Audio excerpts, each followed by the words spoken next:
desde la eternidad. Por tu palabra todo hecho fue. Las cosas que creaste revelan tu obra y todo tú lo hiciste para que podamos ver. Glorioso eres, Jesús, el mayor de ley que tú, poder inigualable, tu amor no tiene fin, no hay sacrificio igual, viniste a tu vida dar, día y noche nos unimos al canto celestial, glorioso Jesús. Ya, no voy a compartir pantalla. Buenas noches, hermanos y hermanas. Creo que hermanas, ¿no? Pastor y yo somos los únicos hombres en esta ocasión. Gusto de saludarles. Dios les bendiga, hermanos amados, hermanas amadas, hermanos y pastor. Bien, vamos, en realidad va a ser bastante breve. Vamos un poco a repasar lo que fue el sermón y ver algunas cosas que quizás no mencioné o se pudieron haber pasado, o también en la rapidez del sermón uno a veces hay cosas en las cuales no repara y no pone atención, ¿verdad? Y así es que quiero invitarle a, bueno, tomé 4 puntos principales del, de este pasaje. Está como ustedes bien saben, en el Evangelio de Juan, capítulo 9, versículo 1 al 12.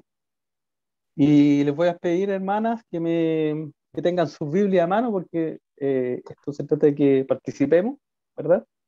Y que vayamos viendo los pasajes y ahí el Señor nos vaya guiando en su palabra y en lo que Él quiere entregarnos también como mensaje. Así es que, bueno, eh, un poco para introducir, ¿verdad? Hablábamos o se mencionó en el sermón de más o menos el contexto. Jesús había salido de en medio, ¿verdad? De quienes le querían apiedrar. Algo bastante curioso, porque en un tumulto de gente que va a apedrear a alguien, es difícil salir en medio. Así que también podemos inferir que fue una huida milagrosa de parte de Jesús, ¿verdad? En medio de la gente de poder huir cuando todos querían apedrearlo. ¿Por qué? Porque él había declarado que era yo soy, que era Dios mismo.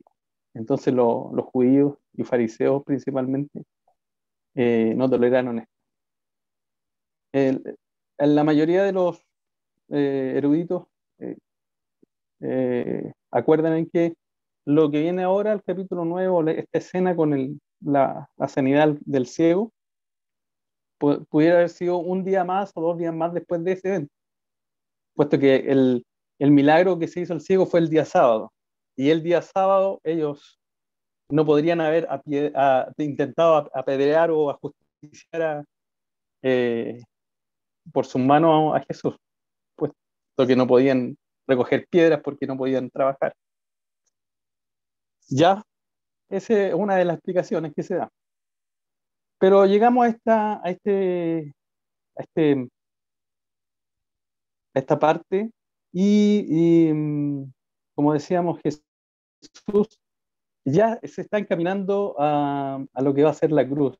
Está pronto y está pensando cada vez más en extender su misericordia, en en poder aprovechar el tiempo porque se está acercando el tiempo en que Él debe ascender al Padre, de que debe ir a la cruz. Por lo tanto, Jesús está aprovechando al máximo para extender su misericordia a quien Él, a todo aquel que se le presentaba. Y en este caso, tenemos a un ciego, ¿verdad? El versículo dice, uno dice, al pasar Jesús vio a un hombre ciego de nacimiento. Bien, quizás esto no nos puede decir nada, pero si vemos el contexto de aquella, de aquellos tiempos, ¿verdad? Creo que lo mencioné en el sermón, los ciegos eran hombres que tenían un estigma o eran tratados como ciudadanos de segunda categoría, ya que no podían ni ir a la guerra ni trabajar. Por lo tanto, no servían de mucho en la sociedad y se mantenían vivos gracias solamente a las limosnas. Me gustaría que alguien pudiera buscar el Levítico, capítulo 19, versículo 14. Levítico, capítulo 19, versículo 14. Y nos vamos a ir dando cuenta cómo eh, Dios, eh, en su misericordia, se preocupaba de todos aquellos que estaban desvalidos, y en especial de aquellos que tenían ciertas características como este ciego. El- si alguien lo tiene, lo puede leer. No maldecirás al sordo, y delante del ciego no pondrás tropiezo, sino que tendrás temor de tu Dios, yo Jehová. Bien, y perdón, Deuteronomio 27, 18. Debería haberlo dicho al tiro, pero se me fue. 27, 28. No. 18. Ah. Maldito el que hiciere errar al ciego en el camino, y dirá todo el pueblo, amén. Bien. Gracias, hermana. Entonces, vemos cómo en el primer texto que leía nuestra hermana Laurita, en el contexto de las leyes de santidad y de justicia, y cómo Dios, ¿verdad?, se preocupa de que, de que la gente no se, de que la gente tenga consideración con los ciegos, y en este caso, bueno, con los sordos también, pero como estamos hablando del ciego ahora, entonces dice, no maldecirás al sordo. Y es curioso porque el sordo no puede escuchar. Entonces, ¿a qué está apelando Dios, verdad? Más allá de lo que ellos puedan herirlo en esta maldición que pueden ferir, sino que también a la actitud que deben tener de misericordia ante el sordo. Bueno, y en el caso del ciego lo mismo. No pondrás tropiezo, ¿verdad? En todo sentido. Facilitarle el camino. Y por el contrario, dice, sino que tendrás temor de tu Dios. O sea, Dios te está mirando. Ojo, que el ciego lo puedes engañar, pero a Dios no lo puedes engañar. Puedes maldecir al sordo y el sordo no te va a poder responder porque no te escucha. Pero, sino que tendrás temor de tu Dios. Dios te está escuchando. Por lo tanto, y bueno, en Deuteronomio 27 veíamos, maldito el que hiciera errar al ciego en el camino. Y dirá todo el pueblo, amén. Bueno, aquí está enumerando una serie de cosas que el pueblo tenía que repetir, amén, como diciendo, sí, haremos esto, ¿ya? Y entre eso estaba esto, que sería maldito aquel que hiciera errar en el ciego en el camino. Entonces, ¿quién nos está diciendo esto? Dios se preocupa de aquellos que están desvalidos como el ciego. Entonces, esto nos da a entender la condición que tenía un ciego, ya lo dije, ciudadano de segunda categoría, no, a nadie le importaba, por lo tanto Dios está preocupado de que tengan consideración con aquellos que a nadie le importaba, básicamente. Entonces, vemos aquí, sin duda, por todo lo que podemos recopilar en lo que vemos aquí, en lo que vimos en los pasajes, de que, de que la condición de un ciego eso era una condición de misericordia, o sea, de miseria, ¿verdad? Era una condición en que él, bueno, tenía que pedir limosna para poder eh, mantenerse vivo, pero estos hombres por lo general eran llevados por alguien y puestos allí. Y las ofrendas o las limosnas que recibían no eran para él, sino que prácticamente la persona que los llevaba sacaba su tajada, por decirlo así, ¿verdad? Y a él solamente prácticamente le quedaba lo mínimo para comer, básicamente, para alimentarse y sobrevivir o subsistir. Por lo tanto, era una condición de miseria y aquí en lo que refleja este ciego o lo que representa es la condición de miseria en la que vivimos todos seres humanos, ¿verdad? Porque él estaba ciego por causa del pecado. Vamos a ver ya más adelante lo que creen los discípulos de Jesús.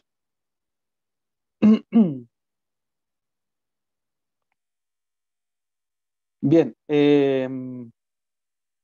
ahora voy a leer yo porque el texto es demasiado largo, pero está en Segunda de Samuel, es un poco para hacerse esa idea, Segunda de Samuel, y que me llamó mucho la atención. Segunda de Samuel 5, versículos 6 al 8, dice, y el rey y sus hombres fueron a Jerusalén contra los jebuseos, los habitantes de la tierra, y estos dijeron a David, no entrarás aquí, aún los ciegos y los cojos te rechazarán, pues pensaban, pues pensaban, David no puede entrar aquí. No obstante, David conquistó la fortaleza de Sión, es decir, la ciudad de David, y dijo aquel día, todo el que quiera herir a los jebuseos, que suba por el túnel de agua y llegue a los cojos y a los ciegos, a los cuales el alma de David aborrece.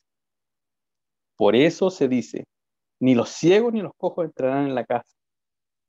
Fíjense bien, lo que le dijeron a David es que él no iba a poder conquistar Jerusalén, sino que incluso como para burlarse, dijeron que hasta los ciegos y los cojos no lo rechazarían, ¿ya? O sea, él no iba a poder ni contra los ciegos ni contra los cojos, como burlándose que los más inferiores lo iban a rechazar. Entonces, él como una manera de vengarse, los pone a ellos como presa, ¿verdad? Entonces hagan con ellos lo que quieren, porque yo los aborrezco. Y después de eso, de esa instancia, aparece un dicho. Dice, por eso se dice, ni los ciegos ni los cojos entrarán en la casa. Es como un poco para que uno se dé cuenta de cómo, en este caso, algo que hace David que no es bueno, ¿verdad? Llega a ser un dicho que ofende a estas personas, ¿verdad? Porque finalmente no le importaba a nadie, ¿ya? Es algo que quise incluir porque llama la atención y cómo esto se va empezando a instaurar siempre, como estos dichos que al final ofenden mucho a las personas que son miradas en menos, ¿ya? Eh, bueno, decíamos que este ciego representa la condición de miseria en que está el hombre. ¿Cómo sabemos eso? En Romanos, capítulo 15, capítulo 5, versículo 18.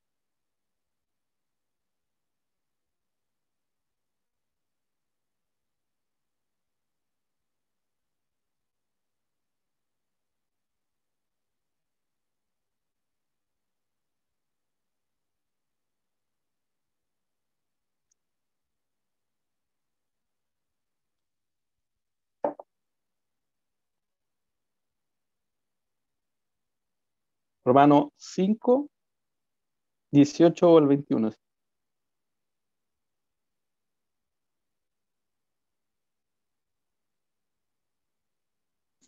Leo, ¿Sí? Así, así que como por la transgresión de uno vino la condenación, perdón. Así que como por la transgresión de uno vino la condenación a todos los hombres de la misma manera, ay bendito, vino la condenación a todos los hombres. De la misma manera, por la justicia de uno vino a todos los hombres la justificación de vida. Porque así como por la desobediencia de un hombre los muchos fueron constituidos pecadores, así también por la obediencia de uno los muchos serán constituidos justos. Pero la ley se introdujo para que el pecado abunde, mas cuando el pecado abundó, sobreabundó la gracia, para que así como el pecado reinó para muerte, así también la gracia reine por la justicia para vida eterna mediante Jesucristo, Señor nuestro. Amén. Bueno, ahí quise poner todo el contexto, pero en realidad es para ver que la causa de esta miseria de este hombre, el de la miseria de este hombre es a raíz de que, ¿verdad? Adán pecó. Por la transgresión de Adán resultó la condenación a todos los hombres. ¿Ya? ¿Qué es lo que nos responde un poco lo que vamos a ver ahora? El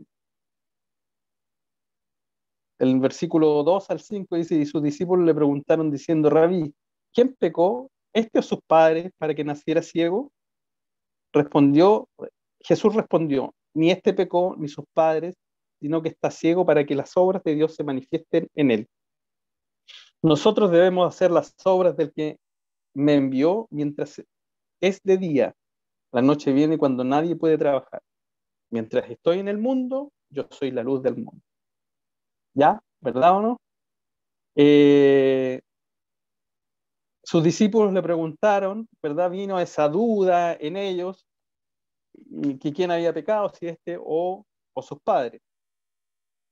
Dijimos en el sermón que, bueno, tanto, el, tanto la pregunta sobre si él había pecado es un poco, no sé si rebuscada, pero en este caso, como él había nacido ciego, era un poco probable que él haya pecado, salvo lo que mencionamos de que los judíos creían que también eh, se podía pecar en el vientre de la madre. Pero lo que leíamos recién explica que, este hombre había nacido en este estado simplemente por el pecado original, ¿verdad? Y, y, y lo que está pasando aquí es que el Señor eh, está devolviéndole, ¿verdad?, la esperanza a través de esta sanidad. Y ahí por eso Jesús responde que ni este pecó ni sus padres, que no, como insisto, no quiere decir Jesús que él no pecó, ni sus padres pecaron. Ellos son pecadores, ¿verdad? Por lo que veíamos en el pasaje anterior, ya que ese pasaje es muy importante para entender que la transgresión está en todo, por causa del pecado de Adán, ¿ya? Entonces, ¿qué es lo que está haciendo Jesús? Está manifestando las obras de Dios. Miren lo que nos dice, ¿y cuáles son las obras de Dios? ¿O qué es lo que quiere manifestar Dios? En Génesis, y voy a leer en el capítulo 1, versículo 26, dice, y dijo Dios, hagamos al hombre a nuestra imagen conforme a nuestra semejanza, y ejerza dominio sobre los peces del mar, sobre las aves del cielo, sobre los ganados, sobre toda la tierra y sobre todo reptil que se arrastra sobre la tierra. Creó pues Dios al hombre a su imagen, a imagen suya, a imagen de Dios los creó, varón y hembra los creó. Y los bendijo Dios y les dijo, sed fecundos y multiplicados, y llenad la tierra y sojuzgadla, ejerced dominio sobre los peces del mar, sobre las aves de los cielos, y sobre todo ser viviente que se mueve sobre la tierra. Este es la voluntad en el Génesis de Dios para con el hombre, ¿verdad? Que el hombre, como dice ahí, se fuera fecundo, que se multiplicara, que llenara la tierra, que la sojuzgara, que, que, que ejerciera dominio sobre ella, un dominio sabio, que pudiera fructificar la tierra, que pudiera aprovecharla para vivir, ¿verdad? Entonces, esto es justamente lo que el pecado provocó, ya que esta, como dice ahí, a imagen de Dios logró que se corrompiera la imagen que Dios había puesto en el hombre, por lo tanto ya la, la intención del hombre para con la vida fuera no la que Dios quería, sino que otra intención. Ahora el hombre eh, utiliza la tierra y todo lo que Dios le ha dado para otra intención.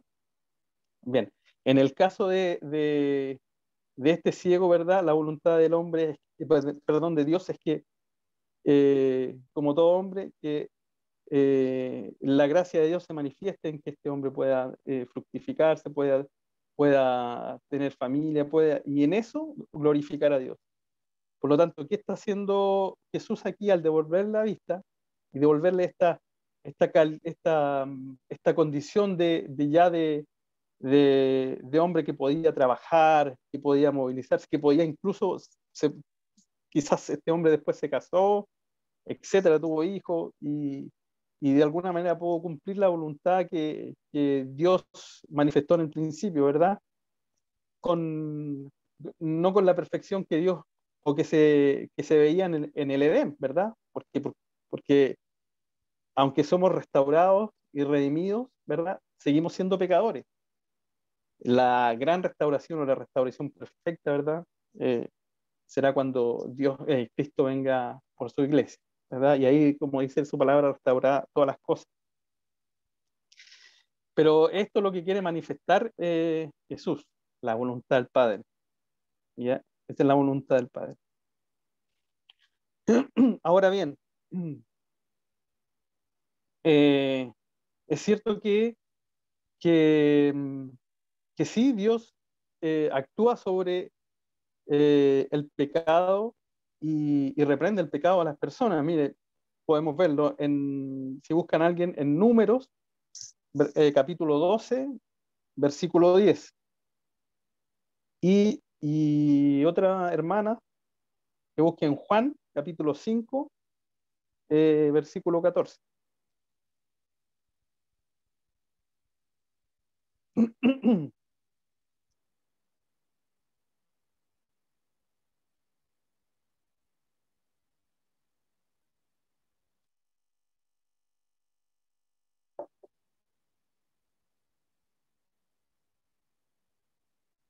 Números, capítulo 12, versículo 10. Y el mismo Evangelio de Juan, en el capítulo 5, versículo 14.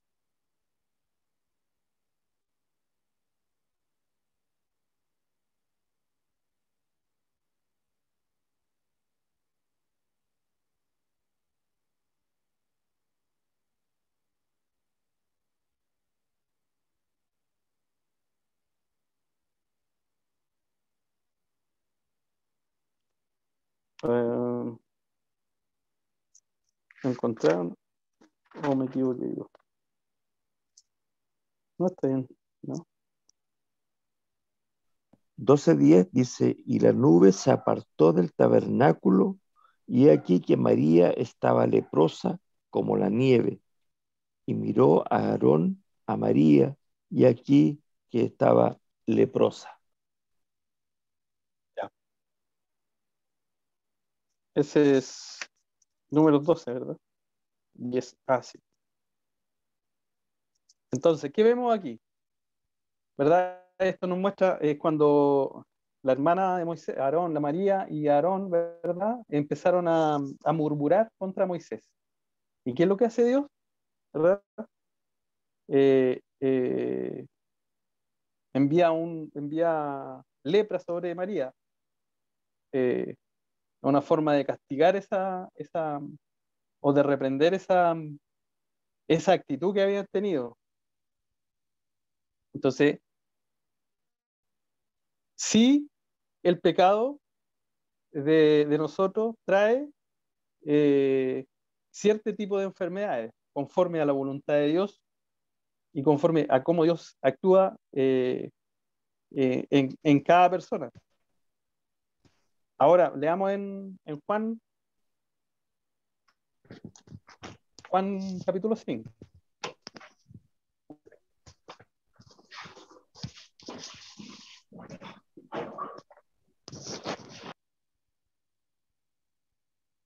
¿Alguien lo tiene?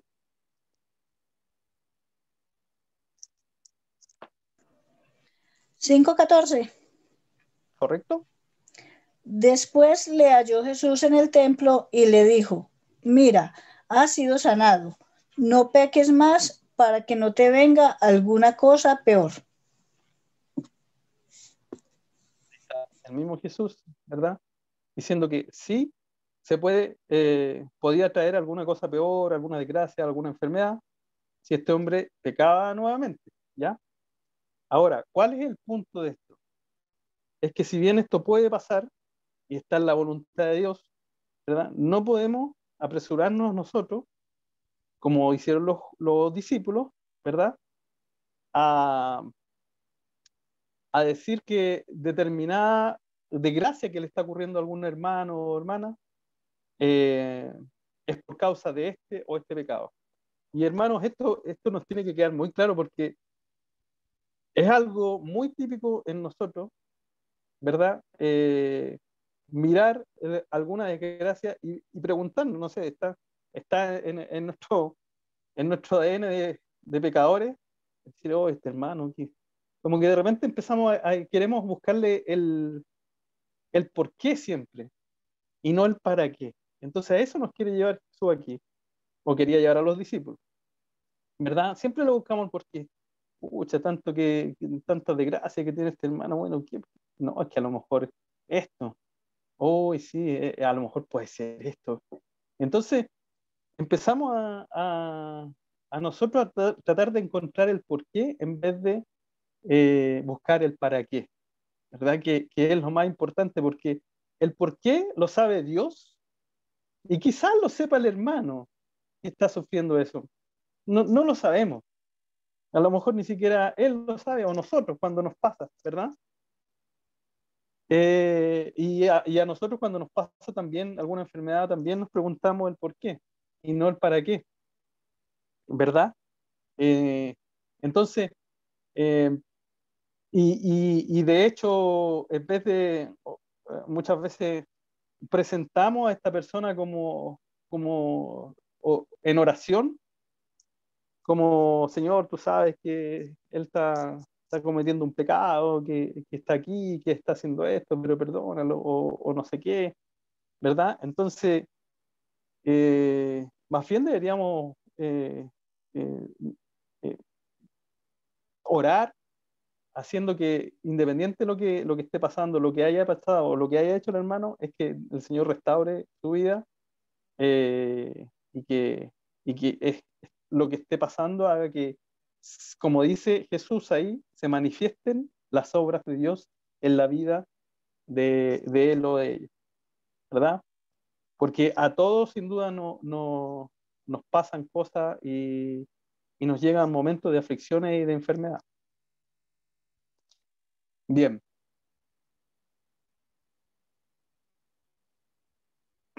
Bueno, Pablo también habló de esto, ¿verdad? Cuando le habló a los corintios sobre el comer y beber sin discernir el cuerpo de Cristo. Dice, dice en una parte, porque por esta razón muchos están débiles y están enfermos entre vosotros. Así que ahí hay otro ejemplo también.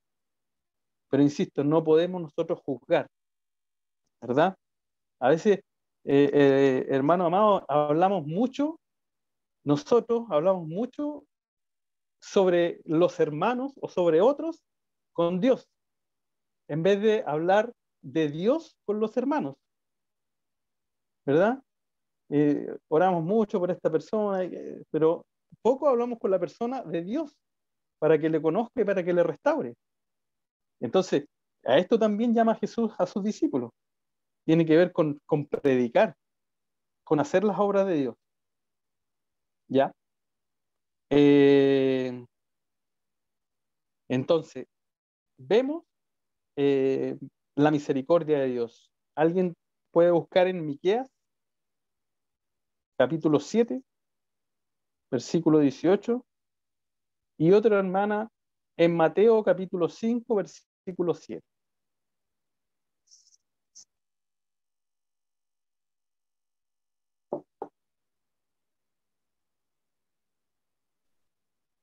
Miqueas 7:18. Ajá, Miqueas 7:18. ajá. Ya. Dice, ¿qué Dios como tú que perdona la maldad y olvida el pecado del remanente de su heredad, no retuvo para siempre su enojo, porque se deleita en misericordia? Amén. Qué bonito versículo, qué precioso versículo, ¿verdad? Porque este hombre era pecador. No es que porque haya nacido ciego, porque a lo mejor lo trataron mal y porque, o sea, representa la miseria que hay en cada uno de nosotros. Y como decía en el sermón, todos nacemos ciegos. No vemos a Dios hasta que Él se presenta delante de nosotros, como tal como Jesús se presenta delante de este ciego de nacimiento. Pero qué maravillosa gracia. Que Dios, como dice aquí, ¿qué Dios hay como nuestro Dios? Que perdona la maldad y olvida el pecado. Eso era justamente, hermanos amados y hermanas, lo que Jesús estaba demostrando en contrapartida con lo que demostraban los fariseos. Si este es un constante contraste, como ustedes se han podido dar cuenta, en lo que Jesús mostraba como hijo de Dios y lo que mostraban los fariseos en su, en su orgullo, en su vanagloria y en sus obras, que como dijo el mismo Jesús, eran las obras de Satanás. Ellos eran su padre era el diablo, porque eran padres, eran mentirosos y, y, y su padre era el diablo, que también era padre de mentira, también, como dice la palabra. Entonces, es maravilloso ver que, como dice ahí, que Dios perdona la maldad y olvida el pecado. Olvida el pecado. Sin duda que este hombre tenía pecado, pero Dios miró con misericordia. Y dice que no guarda enojo todo el tiempo, porque se deleita en la misericordia. Qué maravilloso, hermano, tener un Dios que se deleita en la misericordia. O sea, es algo que nosotros hemos palpado, ¿verdad? Porque cuánto no pecamos y cuánto Dios no nos perdona. Sin duda que Dios se deleita en ser misericordioso. Y aquí lo estaba mostrando frente a este hombre y también frente a sus discípulos para que vieran qué era lo importante, cuál era el carácter de él. No el que se malentendía en lo que ellos conocían en el Antiguo Testamento y en lo que también conocían los fariseos y que lo malinterpretaban. Jesús vino a darle la verdadera interpretación a la ley. ¿Quién tiene Mateo 5?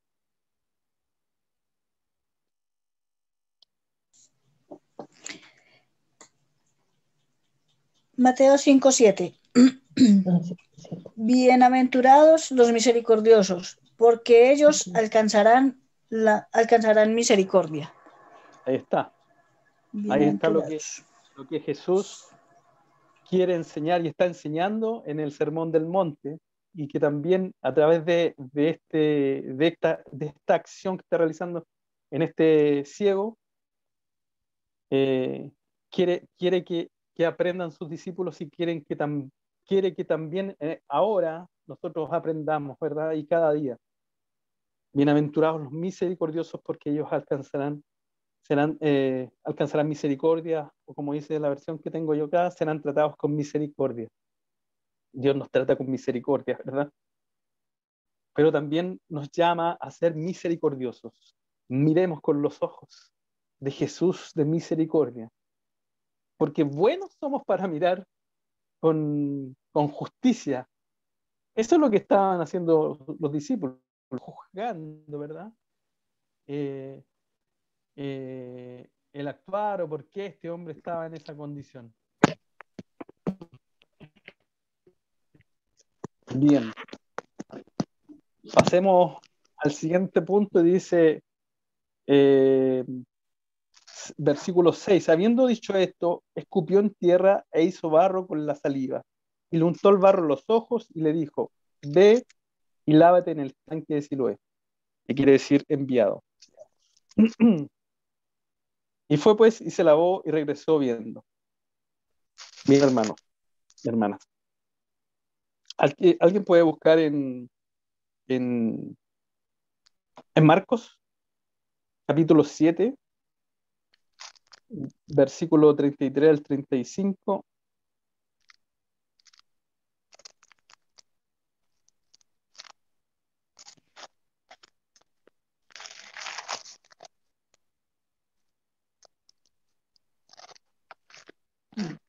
Marcos. Un poco para entender que Jesús sanó muchas veces usando métodos extraños como este, que nos pudieran parecer extraños a nosotros en esta época, pero que también se usaba de cierta manera y se conocía como algo curativo en aquella época. ¿Alguien lo tiene? Leo. Ujú. Tomándole aparte de la gente, metió los dedos en las orejas de él y escupiendo, tocó su lengua y levantando los ojos al cielo, gimió y le dijo: Efata, es decir, sea abierto. Al momento fueron abiertos sus oídos y se desató la ligadura de su lengua y hablaba bien. Sordomudo. ¿Se dan cuenta? Escupiendo se tocó la lengua con saliva, ¿verdad? También nos parece quizás un poquito más, quizás más pudoroso que lo otro que vemos, ¿verdad? Que más extraño. Pero Jesús hizo muchas sanidades con este tipo de, eh, con saliva, con barro, etcétera. Eh, a propósito, la idea es que este hombre se lavara en el estanque de Siloé, ¿verdad? Dijimos ese día o el domingo que, que este hombre le creyó a Jesús y obedeció, o sea, hizo lo que quizás muchas veces había hecho. Él Era, quizás una vez más de tantas que había probado tantas cosas, quizás hierbas y medicinales o otro tipo de barros milagrosos. Vaya a saber uno, pero nos imaginamos que así fue, ¿verdad?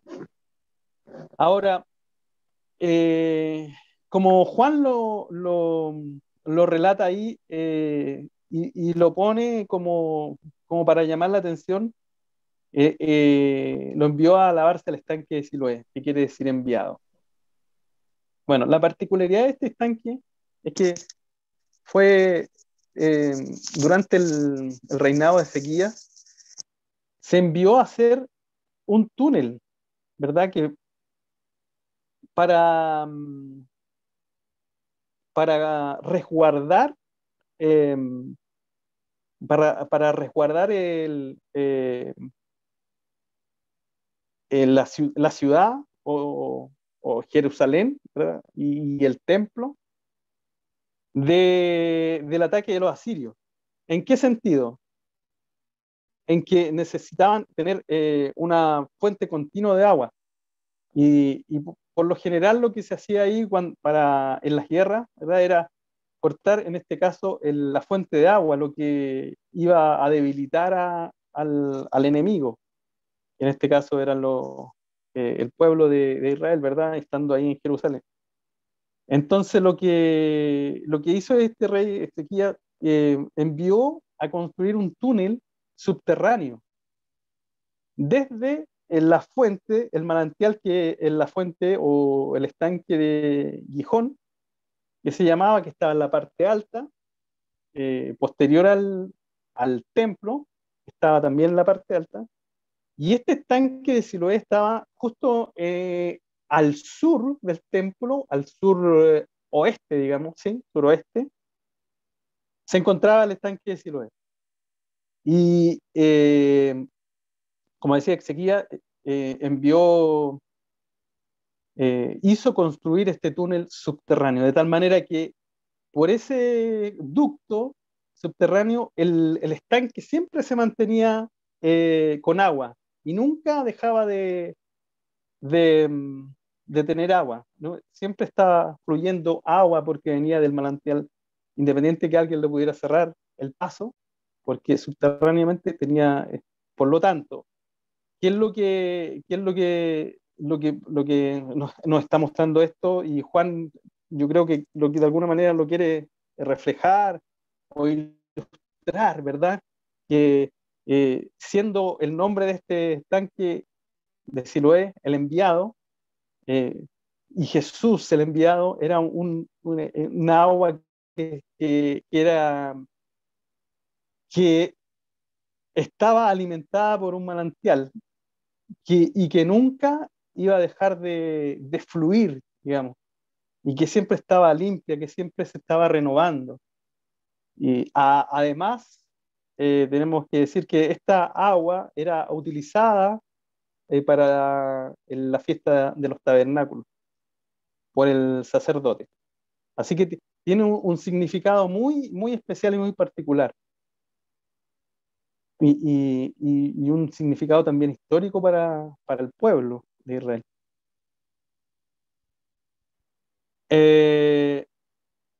Ahora, ¿qué vemos aquí en esta escena puntual? Jesús mostrando su poder. Y era algo que él quería dejar de manifiesto frente a sus discípulos y frente también a todos los que estaban ahí. ¿Por qué? Eh, Leamos o si alguien puede buscar en Lucas, capítulo 4, versículo 18.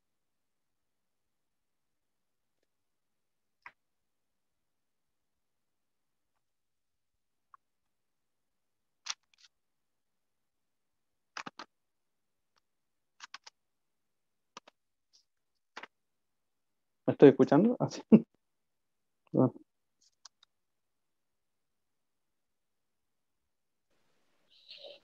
Leo, Ajá. el Espíritu del Señor está sobre mí, por cuanto me ha ungido para dar buenas nuevas a los pobres. Me ha enviado a sanar a los quebrantados de corazón, a pregonar libertad a los cautivos y vista a los ciegos, a poner en libertad a los oprimidos. Amén. Esta era la señal del Mesías, ¿verdad? Que está profetizada por el profeta, si no me equivoco, Isaías. Pastor, me corrige si estoy mal, por favor. Pero esta era la señal del Mesías. Entonces, lo que quería Jesús era dejar establecido esto, que el Espíritu de Dios está sobre él y que él había sido ungido. ¿Para qué? Para lo que veíamos delante, anunciar las nuevas a los pobres y a proclamar la libertad a los cautivos y a dar vista a los ciegos. Miren, y poner en libertad a los oprimidos. Sin lugar a dudas, este hombre, aparte de ser ciego, era un hombre oprimido y no tenía libertad. Y Jesús le estaba entregando esta libertad. A través de esta obra de sanidad sobrenatural, y que, como dijimos el domingo, hasta ese entonces no se conocía a alguien, como el propio ciego lo declara, no se conocía a alguien que le hubiese dado la vista a alguien que hubiese nacido ciego.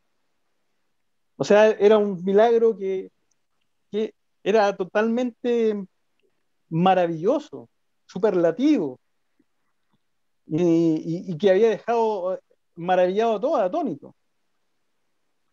Tanto fue así que pasamos a los próximos versículos. Desde el 8 dice: entonces los vecinos y los que antes le habían visto que era mendigo decían: ¿no es este el que se sentaba y mendigaba? Unos decían: él es, y otros decían: no, pero se parece a él. Él decía: yo soy. Entonces le decían: ¿cómo te fueron abiertos los ojos? Él respondió: el hombre que se llama Jesús hizo barro, lo untó sobre mis ojos y me dijo, ve al Siloé y lávate. Así que fui, me lavé y recibí la vista. Y le dijeron, ¿dónde está él? Él dijo, no sé.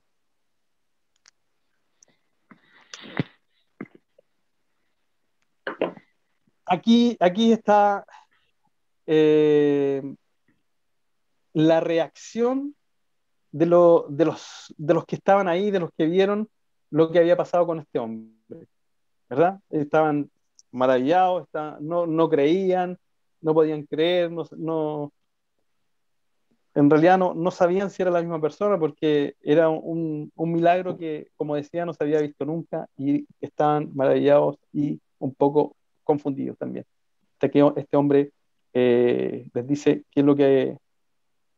quién había sido, cómo lo había hecho y quién era. O sea, el hombre que se llama Jesús, el que era conocido por su nombre y por los hechos poderosos que estaba haciendo, pero sin duda que no era conocido por este hombre no lo había conocido y obviamente no lo había visto. Entre el tumulto, Jesús se le perdió la vista. ¿Alguien si puede leer en Juan capítulo 12, versículo 40?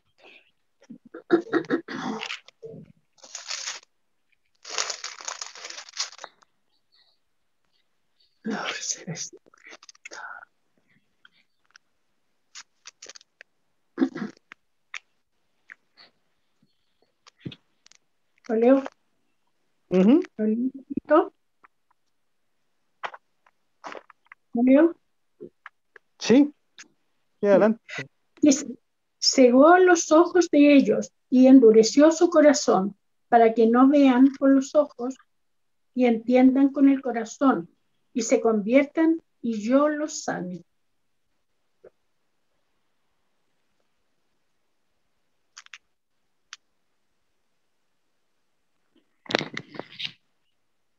¿43? Del 40 al 43. Vale, 43. Perdón, no dije. Sí. Ya. Isaías dijo esto cuando vio su gloria y habló acerca de él. Con todo eso, aún de los gobernantes, muchos creyeron en él, pero a causa de los fariseos no le confesaban para no ser expulsados de las sinagogas, porque amaban más la gloria de los hombres que la gloria de Dios. Bien, ¿qué es lo que vemos aquí? Bueno, dice que él había cegado sus ojos, ¿verdad? Como lo vemos también en un versículo más adelante, que da a entender que Dios cerró los ojos de los que veían y abrió de los que no veían, dando a entender que él había dado la vista más allá de la física, la espiritual, para que vieran la verdad, porque lo que podemos ver en este pasaje podemos reflejarlo en un dicho popular que dice que no hay peor ciego que el que no quiere ver. Esta era la condición de los fariseos, ¿verdad? O sea, Jesús mostrándole a cada instante que Él era el Cristo, que Él era el Mesías, que era el Hijo de Dios, que era Dios mismo. Pero ellos no creían, no querían creer. ¿Por qué? Porque estaban cegados. Y de la única forma que pudieran creer era que alguien les abría los ojos, y este alguien era Jesús, ¿verdad? Como se lo abrió a Nicodemo en algún momento, y por eso Nicodemo acudió a él, ¿verdad? A José de Arimatea también, y finalmente fue el que cedió su terreno para que entraran en Jesús, y también llevó este aceite para ungir el cuerpo de Jesús después de su muerte, ¿verdad? Entonces, esto había pasado y dice, bueno, para que no vean con los ojos y entiendan con el corazón y se convierta y los sane. Dice, sin embargo, muchos, aún de los gobernantes, fíjense bien, de los gobernantes creyeron en él, pero por causa de los fariseos no lo confesaban, para no ser expulsados de la sinagoga porque amaban más el reconocimiento de los hombres que el reconocimiento de él. Aquí hay algo que nos muestra este pasaje. Bueno, y si nos vamos a lo que estamos viendo en este hombre no tuvo miedo de ser expulsado de la sinagoga, no tuvo miedo de confesar quién era el que lo había sanado, porque la obra que había hecho Jesús en él era tan grande que no había razón para negarlo. De hecho, como decía unos pasajes más adelante, este hombre hace confesiones que uno no se imaginaba después, pensando en que ni siquiera conocía a Jesús, que eso llegaría después. Entonces, aquí tenemos este ejemplo de cómo la obra maravillosa que hace Jesús en este hombre hace que este hombre, a pesar de el clima que se estaba viviendo en ese tiempo, imagínense que Jesús, volvemos al principio o al contexto, Jesús había sido, habían intentado apedrearlo, ¿verdad? Por lo que estaba diciendo. O sea, más aún los que se decían discípulos de Jesús eran amenazados con ser expulsados de la sinagoga, algo terrible para un judío. Por lo tanto, era mucho lo que se arriesgaba siendo discípulo de Jesús. Ahora bien, ¿qué pasa con nosotros? ¿Qué pasa en nuestros días? ¿Qué arriesgamos? ¿Qué ponemos en riesgo al confesar el nombre de Jesús?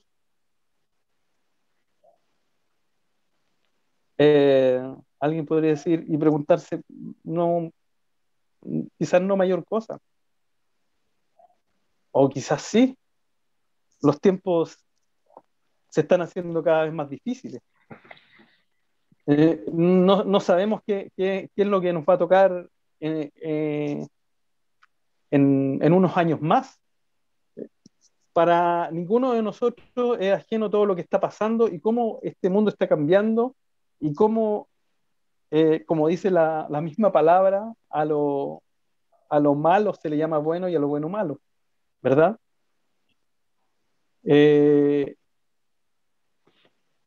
Quizás en algún momento podemos, incluso a pesar de que seamos cristianos, ¿verdad? Sentir en algún momento algo de incertidumbre por lo que vaya a pasar. Pero el punto es, independiente de lo que esté pasando y de cómo este mundo se esté desarrollando, ¿qué estamos haciendo? O sea, si realmente nosotros estamos confesando el nombre, si hay algo que nos impide confesar el nombre de Cristo, si hay algo que nos impide dar este testimonio, ¿verdad? Y ya para ir terminando, hermanos y hermanas,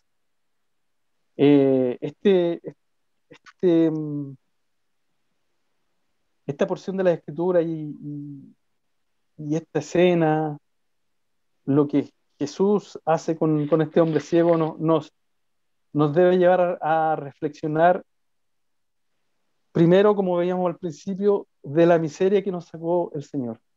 ¿Dónde estábamos? De la miseria de la cual Él nos rescató. Soberanamente, una gracia soberana, ¿verdad? Cómo no miró nuestro pecado, sino que nos rescató de pura gracia, porque no lo merecíamos su salvación. Cómo también hizo una obra maravillosa, una obra sobrenatural en nuestra vida, que incluso no solamente sorprende a los demás, sino que a nosotros mismos nos sorprende. Nunca, o más bien dicho, en nosotros siempre debe estar el recuerdo del momento, si es que alguien lo tiene memorizado, si fue tan potente como lo fue para mí, al menos en mi testimonio, de decir, oh, ese día Dios me realmente cambió mi vida, cambió mi corazón, vi las cosas de otra manera.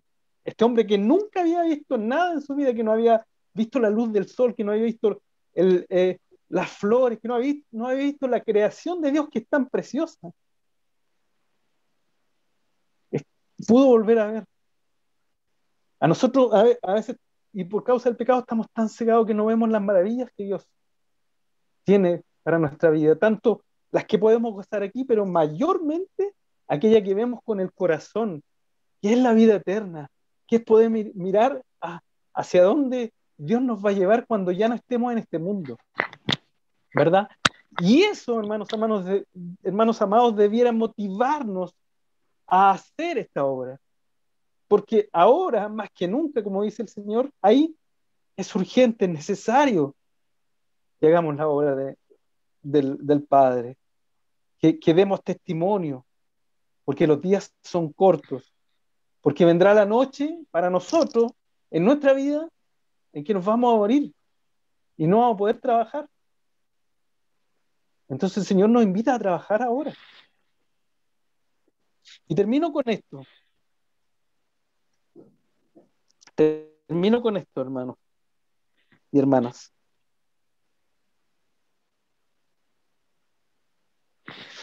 Está en la epístola, la primera epístola del apóstol Pedro, un pasaje muy conocido.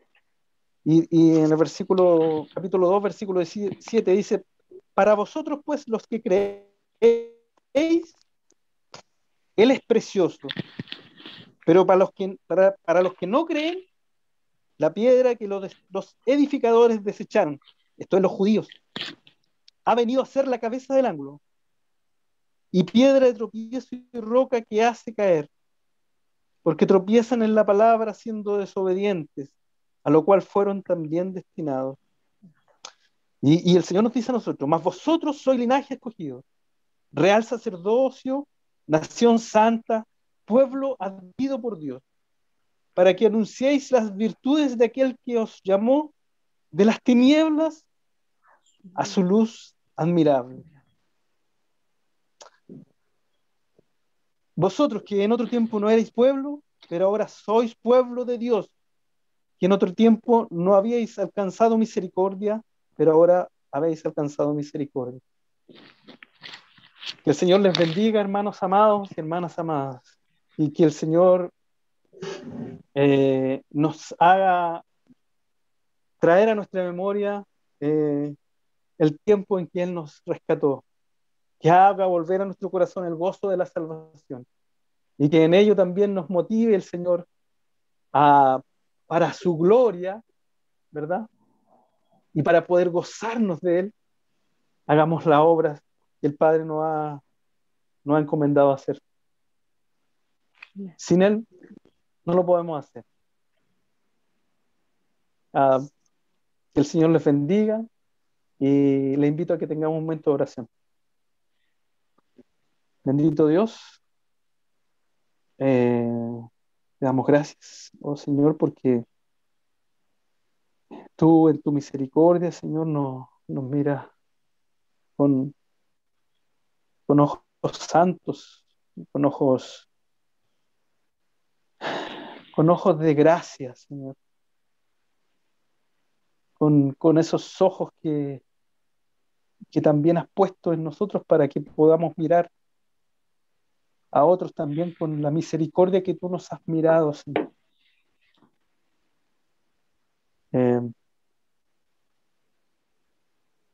Podemos, Señor, imaginarnos qué sería de nuestra vida si tú no nos hubieras mirado, Señor. No nos hubieras visto allí, Señor, donde nos encontraste. Porque ciertamente nos encontraste varados, Señor, varados y sentados, Señor, buscando limosna, Señor, en este mundo, buscando limosna en nuestras propias, en las cosas que nosotros pensábamos que nos podían dar gracia, salvación, salud, felicidad, Señor, ilusamente, a tientas, Señor, caminando por el mundo. mas tú nos devolviste la vista, oh Señor. Y podemos caminar ahora porque somos alumbrados por esa lámpara que es tu palabra, que tenemos aquí, Señor. Gracias, Señor, porque tú has permitido que esta palabra, Señor, que los mismos discípulos no podían tener, Señor, que los mismos hombres en la iglesia primitiva no podían tener, Señor. Nosotros la tenemos, Señor, y está ordenada, está ordenada de tal manera que podamos entenderla y que podamos, Señor, estudiarla. Y Señor, te pedimos que tú nos des amor por tu palabra. Que hagas que amemos tu palabra fervientemente. Porque cuando decimos que tu palabra es suficiente, Señor, es porque en ella encontramos a aquel que es suficiente, que es Cristo. Haz que esto sea una verdad en nuestra vida, Señor. Que haga que nosotros podamos con tu ayuda, Señor, y con la guía de tu Santo Espíritu, Señor, como hombres y mujeres restaurados, Señor, poder predicar tu palabra, Señor. Y más aún, como tu iglesia, tu pueblo, Señor, esa nación santa que tú compraste a precio de sangre y de la sangre preciosa de Cristo, también podamos llevar este mensaje, Señor. Porque es urgente. Porque tú también así lo dijiste. Gracias, Padre. Y en todo lo que esta iglesia, Señor, como proyecto, en la plantación, en el discipulado, Señor, en el compartir, en cada instancia, Señor, que nos podamos reunir, que todo lo que hagamos, Señor, podamos hacerlo solo para tu honra, Señor, y tu gloria. Que tu Santo Espíritu, Señor, nos lleve a siempre ser humildes, Señor, como iglesia. Gracias, Padre. Gracias, Señor, por tu palabra. Gracias porque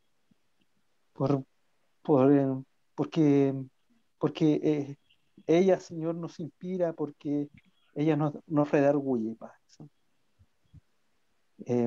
Pedimos todo esto, lloramos todo esto y pedimos también que tú seas con cada uno de nosotros, con cada uno de los que estamos aquí esta noche, con nuestras familias, Señor. Y lleva gracia a cada una de las familias representadas, los hermanos y hermanas que están ahora conectados, Señor. Te lo pedimos en el nombre de Jesús, a quien sea toda honra y gloria. Amén. Amén. Gracias, pastor.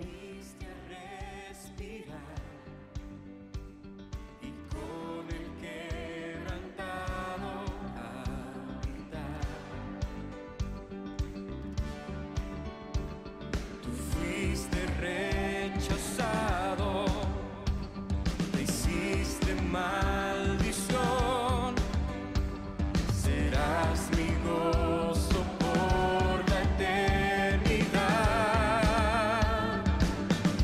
La eternidad.